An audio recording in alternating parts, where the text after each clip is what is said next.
여러분, 오늘 저는 여러분의 부모님, 혹은 여러분 자신의 생명을 좌우할 수 있는 매우 충격적이고도 파괴적인 의료 데이터를 공유하고자 합니다. 불과 3주 전, 전 세계 의학계를 뒤흔든 연구 결과가 발표되었습니다. 이 연구는 수많은 의사들을 당혹스럽게 만들었습니다. 왜냐하면 그들이 지난 수십 년 동안 환자들에게 절대선처럼 강조해온 혈압 기준이 고령층에게는 오히려 독이 될 수 있다는 사실을 증명했기 때문입니다. 우리는 평생 동안 세뇌당하듯 들어왔습니다. 혈압은 낮을수록 좋다, 120에 80. 이 숫자가 완벽한 목표다. 여러분의 주치의 역시 매번 진료실에서 이렇게 말했을 겁니다. 혈압이 아직 135네요. 조금 더 낮춰야 합니다. 약을 하나 더 처방해 드릴게요. 하지만 75세 이상의 고령자 15,000명을 대상으로 진행된 대규모 추적 관찰 연구는 우리에게 전혀 다른 이야기를 들려줍니다. 혈압을 120/80이라는 교과서적인 수치로 강제로 맞춘 노인들이 오히려 혈압이 다소 높게 유지된 노인들보다 낙상사고, 뼈 골절, 심지어 조기 사망에 이르는 비율이 압도적으로 높았다는 사실입니다. 저는 애니타 샤르마 박사입니다. 저는 오늘 여러분께 단순히 통계 수치만을 나열하려는 것이 아닙니다. 제가 직접 곁에서 지켜보았던 한 여성, 78세 마거릿의 비극적인 이야기를 통해 혈압관리의 패러다임을 완전히 바꾸어 놓으려 합니다. 그녀는 의사가 정해준 완벽한 숫자에 도달한 지 단 6개월 만에 세상을 떠났습니다. 그녀를 죽음으로 몰아넣은 것은 심장마비도 뇌졸중도 아니었습니다. 바로 지나치게 낮은 혈압이었습니다. 이 영상의 끝에 도달할 때쯤 여러분은 자신의 나이에 맞는 진짜 안전한 혈압 범위가 무엇인지 정확히 알게 될 것입니다. 여러분의 생명을 연장할 수 있는 그 숫자를 공개하기 전에 우리는 왜 이 숫자가 고령자에게는 달라야만 하는지, 그리고 우리 몸속에서 어떤 생리학적 반란이 일어나고 있는지 이해해야만 합니다. 만약 주변에 혈압약을 먹으며 항상 어지럽다고 말하는 어머니, 지난달에 갑자기 쓰러지셨던 아버지, 혹은 가구에 의지하지 않고는 일어서지 못하는 친구가 있다면 지금 즉시 이 영상을 공유하십시오. 오늘 제가 공개할 내용은 말 그대로 누군가의 목숨을 살리는 열쇠가 될 것입니다. 마거릿의 이야기를 자세히 들려드리겠습니다. 그녀의 사례는 현재 수백만 명의 노인들이 겪고 있는 현실을 그대로 투영하고 있기 때문입니다. 제가 마거릿을 처음 만났을 때 그녀는 78세였습니다. 그녀는 이미 10년 전인 68세의 고혈압 진단을 받고 성실하게 관리해온 환자였습니다. 처음 진단 당시 그녀의 혈압은 150이 88이었습니다. 의학적으로 높음에 해당하지만 급박한 위험이 있는 수치는 아니었습니다.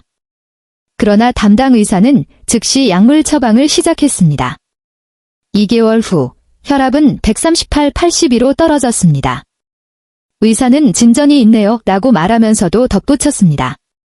하지만 우리의 최종 목표는 120/80입니다. 그래야 뇌졸중과 심장마비로부터 안전할 수 있습니다. 의사는 약의 용량을 늘렸습니다. 다시 2개월 후 혈압은 128/76이 되었습니다.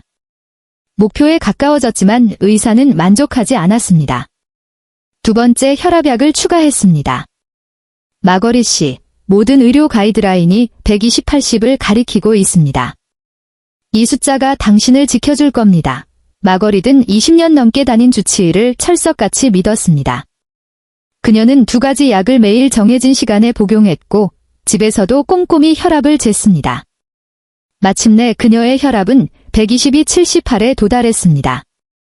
주치의는 환호했습니다. 완벽합니다. 지금 상태를 유지하세요. 하지만 마거릿의 삶은 그때부터 망가지기 시작했습니다. 처음에는 그저 조금 더 피곤한 정도라고 생각했습니다. 내 나이가 78세니까 당연히 기운이 없겠지라고 여겼습니다. 하지만 곧 이상한 증상이 나타났습니다. 의자에서 일어날 때마다 몇 초간 세상이 핑 도는 어지럼증을 느꼈습니다. 가구에 손을 얹고 증상이 가라앉기를 기다려야 했습니다. 다음 진료 때 그녀는 의사에게 이 어지럼증을 언급했습니다. 의사의 대답은 이랬습니다. 나이가 들면 혈관 탄력이 떨어져서 자세를 바꿀 때 혈압 조절이 잠시 늦어질 수 있습니다. 아주 정상적인 노화 현상이에요. 그저 천천히 일어나시면 됩니다. 마거리든 시키는 대로 했습니다. 아주 천천히, 아주 조심스럽게 일어났습니다. 하지만 어지럼증은 사라지지 않았습니다. 아침에 침대에서 일어날 때마다, 소파에서 몸을 일으킬 때마다 그녀는 공포를 느껴야 했습니다. 잠시 여기서 멈추고 질문을 드립니다. 여러분의 현재 나이와 혈압 수치는 얼마입니까? 댓글로 남겨주십시오. 예컨대 72세, 145, 85분 혹은 68세, 128, 76분과 같이요. 제가 이 수치들을 확인해야 하는 이유는 지금부터 말씀드릴 내용이 여러분의 수치와 직결되기 때문입니다. 마거리든 일어나는 행위 자체에 공포를 느끼기 시작했습니다. 딸이 방문했을 때 물었습니다. 엄마, 왜 그렇게 겁먹은 사람처럼 움직여요? 마거리디 어지럼증을 설명하자 딸은 걱정되어 병원에 전화를 걸었습니다. 하지만 간호사의 답변은 똑같았습니다. 혈압 수치가 아주 좋으니 어지럼증은 노화 때문일 겁니다. 물을 많이 드세요. 그리고 3개월 뒤, 그 완벽한 수치인 120이 78을 유지하던 어느 새벽 3시였습니다. 화장실에 가고 싶어 잠에서 깬 마거리든 침대 가장자리에 앉아 다리를 내리고 평소처럼 일어섰습니다. 그 순간 평소보다 훨씬 강한 현기증이 그녀를 덮쳤습니다. 방이 격렬하게 회전했고 무릎에 힘이 풀렸습니다. 필사적으로 협탁을 잡으려 했지만 손은 허공을 갈랐습니다. 마거리든 그대로 바닥에 고꾸라졌습니다. 떨어지는 과정에서 오른쪽 골반이 협탁 모서리에 강하게 부딪혔습니다. 비명이 터져 나왔지만 몸을 움직일 수 없었습니다. 남편이 달려와 911을 불렀습니다. 구급대원이 도착해 바닥에 누운 마거릿의 혈압을 쟀을 때 수치는 118, 74였습니다. 하지만 그들이 그녀를 조심스럽게 앉히자 62분의 94로 떨어졌고 부축해서 일으키자 54분의 82까지 폭락했습니다. 구급대원은 즉시 진단했습니다. 심각한 기립성 저혈압, 오어서스테틱 하이퍼텐션, 입니다. 혈압약이 혈압을 너무 낮게 눌러놓은 나머지 자세를 바꿀 때 신체가 적정 압력을 유지하지 못한 것입니다. 그녀의 뇌는 순간적으로 피를 공급받지 못했고 그것이 낙상의 직접적인 원인이었습니다. 병원에서 확인한 결과는 고관절 골절이었습니다. 78세의 나이에 고관절 수술은 엄청난 도박입니다. 감염, 혈전, 폐렴, 마취합병증 등 수많은 위험이 도사리고 있습니다. 하지만 수술을 하지 않으면 평생 걷지 못한다는 말에 가족들은 수술을 결정했습니다. 수술은 성공적인 듯 보였습니다. 하지만 재활은 지옥 같았습니다. 마거리든 4주 동안 병원과 재활시설을 전전하며 걷는 법을 다시 배워야 했습니다. 사고 전까지만 해도 그녀는 스스로 요리하고 운전하고 친구들을 만나던 독립적인 여성이었습니다. 하지만 이제는 옷을 입는 것도 씻는 것도 타인의 도움이 필요했습니다. 그녀는 단 하룻밤 사이에 20년은 늙어버린 것 같았습니다. 가장 가슴 아픈 사실은 사고 6개월 뒤에 일어났습니다. 거동이 불편해져 대부분의 시간을 침대와 의자에서 보낸 마거리든 폐에 물이 차기 시작했고 결국 폐렴에 걸렸습니다. 움직이지 못하는 79세 노인에게 폐렴은 사형 선고와 같습니다. 결국 그녀는 병원에 입원한 지 사흘 만에 세상을 떠났습니다. 그녀의 딸은 울부짖었습니다. 혈압을 그렇게 무리하게 낮추기 전까지만 해도 엄마는 행복하고 건강했어요. 120/80이라는 그 마법 같은 숫자가 우리 엄마를 죽였어요. 수치는 완벽했습니다. 그런데 왜 사람은 죽어야 했을까요? 그것이 바로 오늘 우리가 논의해야 할 핵심 질문입니다. 많은 의사들이 간과하는 사실은 80세의 신체는 40세의 신체와 완전히 다른 규칙으로 작동한다는 점입니다. 120/80이 40대에게는 보약일지 몰라도 80대에게는 독약이 될 수 있는 4가지 명확한 생리학적 이유가 있습니다. 첫째, 혈관의 경직도, 아우티리엘 스티프니스, 여러분의 혈관을 고무줄이라고 생각해보세요. 새 고무줄은 부드럽고 탄력이 좋아 살짝만 당겨도 잘 늘어나고 금방 돌아옵니다. 하지만 오래된 고무줄은 딱딱하게 굳어 잘 늘어나지 않습니다.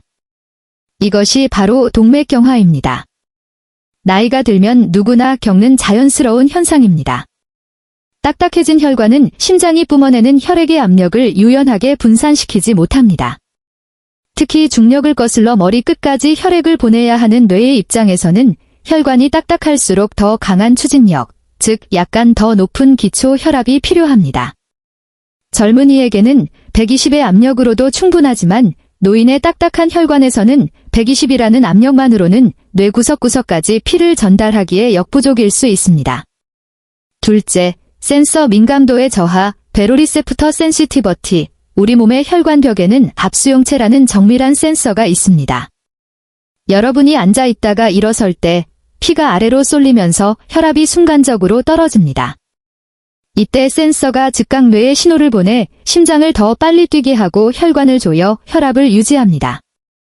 젊은 사람의 센서는 빛의 속도로 반응합니다. 하지만 노인의 센서는 녹슨 기계처럼 반응이 느립니다. 혈압이 120/80으로 이미 낮은 상태에서 일어섰는데 센서까지 늦게 작동하면 혈압은 순식간에 80에서 90대로 추락합니다. 이것이 바로 기립성 저혈압이며 마거릿을 쓰러뜨린 범인입니다. 셋째, 약물 대사 능력의 변화. 80세 노인은 40세 성인과 약물을 처리하는 능력이 천차만별입니다. 신장 기능과 간 기능이 저하되어 있기 때문에 약 성분이 몸속에 훨씬 오래 머뭅니다. 똑같은 한 알을 먹어도 노인의 몸에는 그 효과가 2배, 3배로 증폭되어 나타날 수 있습니다. 의사들이 교과서적인 용량을 처방할 때 노인의 몸은 이미 과부하 상태에 빠져 혈압이 위험한 수준까지 곤두박질 치는 것입니다. 넷째, 위험 편익 계산의 역전, 리스크 베너피트 인버션. 50대에게 혈압 관리의 목적은 20년 후의 심장병 예방입니다. 장기적인 장기 손상을 막는 것이 최우선이죠. 하지만 80대에게는 당장 내일의 낙상 예방이 훨씬 중요합니다. 혈압을 140으로 유지해서 얻는 아주 미미한 장기적 위험보다 혈압을 120으로 낮추려다 발생하는 낙상과 골절의 즉각적인 사망 위험이 수천 배는 더 큽니다. 80세 노인에게 고관절 골절은 암보다 무서운 질병입니다. 이제 근거를 제시하겠습니다. 기존의 120/80 가이드라인은 주로 40에서 60대를 대상으로 한 연구에서 비롯되었습니다. 고령층에 대한 데이터는 턱없이 부족했죠. 하지만 최근 75세 이상 수천 명을 대상으로 진행된 리얼월드 연구들은 충격적인 결과를 내놓았습니다. 연구 결과 사망률이 가장 낮은 스위트 스팟은 수축기 혈압 130에서 140 사이였습니다. 120 미만으로 혈압을 낮춘 그룹은 오히려 급성 신부전, 실신, 그리고 사망 위험이 유의미하게 높았습니다. 반면 150 이상인 그룹은 뇌졸중 위험이 있었죠. 즉, 노인에게는 130에서 140이라는 약간 높은 수치가 장기를 보호하고 낙상을 막는 가장 안전한 생존 혈압이라는 것입니다. 이것은 의학적 도그마에 대한 정면 도전입니다. 하지만 데이터는 거짓말을 하지 않습니다. 딱딱해진 혈관을 가진 노인에게 130에서 140의 압력은 장기에 충분한 산소를 공급하기 위한 신체의 필사적인 노력이자 최적의 균형점입니다. 그렇다면 여러분의 목표 수치는 구체적으로 얼마여야 할까요? 이 수치는 일반적인 가이드이며 반드시 의사와 상의해야 합니다. 65에서 75세, 건강한 경우 수축기 130에서 140, 비환기 70에서 85, 75에서 85세, 건강한 경우 수축기 135에서 145, 이완기 70에서 85, 혈관 경직도 고려, 85세 이상 혹은 쇠약한 경우, 수축기 140에서 150, 비환기 70에서 85, 낙상 방지가 최우선, 중요 기립성 저혈압자가 진단법, 지금 당장 집에서 확인해보세요. 5분간 편안히 누운 상태에서 혈압을 잽니다. 일어선 직후 다시 잽니다. 수축기, 위수치, 가 20 이상 떨어지거나 이완기, 아래 수치, 가 10 이상 떨어진다면 당신은 매우 위험한 상태입니다.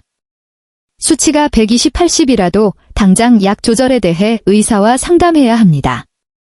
여러분의 혈압은 종이 위의 숫자가 아닙니다. 그것은 여러분이 손주들과 산책하고 스스로 식사하고 독립적인 인간으로서 품위를 유지하며 살 수 있게 만드는 생명의 압력입니다.